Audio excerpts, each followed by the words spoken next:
Tsy miandry an'izay famitsorak'eloka izay kosa ny filoha teo aloha Marc Ravalomanana raha nambarana Andriamatoa Mamy Rakotoarivelo araka ny nambarany tokoa mantsy raha ny sordalana nandinin'ny fahinam-biny-folo no jerena dia voakasiky ny fampitsaharana ny fanenjehana ara-pitsarana ny filoha teo aloha Marc Ravalomanana. Fanadihadiana ary.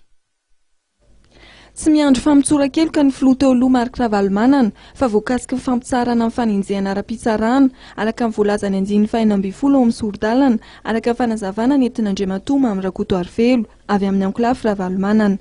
Nosy tamin'ny filohan'ny CT ihany koa fa efa nitapahana tamin'ny fivoriana indroa taona izay nataon'ny CSC niaraka tamin'ny mpanao politika fa hampiarina ny andinin'ny faheninam-biny-folo amin'ny sordalana. Sezia mandeha alohan'ny artikla 18 ny artikla 18 ny mikasika ny amnistia fa ny olona izay efa vita condamnation définitive voalaza ny artikla 18 no mandalo any amin'ny Cour suprême le chambre spéciale amin'ny Cour suprême zany momba ny amnistie large et de plein droit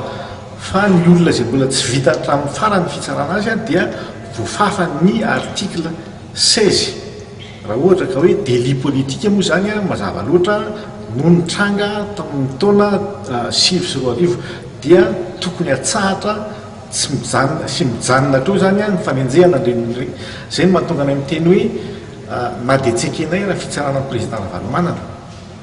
dia fantatra ihany koa fa tsy mbola vita tamin'ny farany fitsarana ny président Ravalomanana ary dia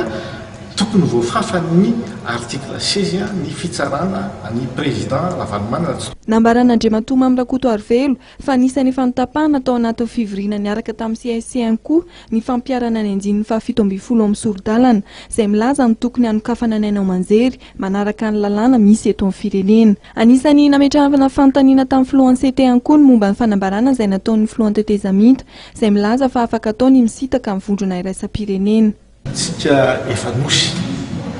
olona tsika indray misitaka tsy ao anatin'ny fiarahamonina iraisam-pirenena dia very fa zavatra sarotra dia sarotra zany zao tsika fa manana olana be satria ny FMI zany na Fonds monétaire international dia milaza hoe tsy ara-asa amintsika teo tsika efa zara raha vita ny fitantanana andavanandro tao anatin'izay telo taona efa taona izay dia tsika ve dia sa ilaza hoe mahavita tena reny isika tsy mila ny fanampiony ny fikambanam-be iraisam-pirenena dia hoe izay anampy azy tsy anampy tsy maninona dia ny vahoaka no izaka ny vokany tiako marihana fotsiny dia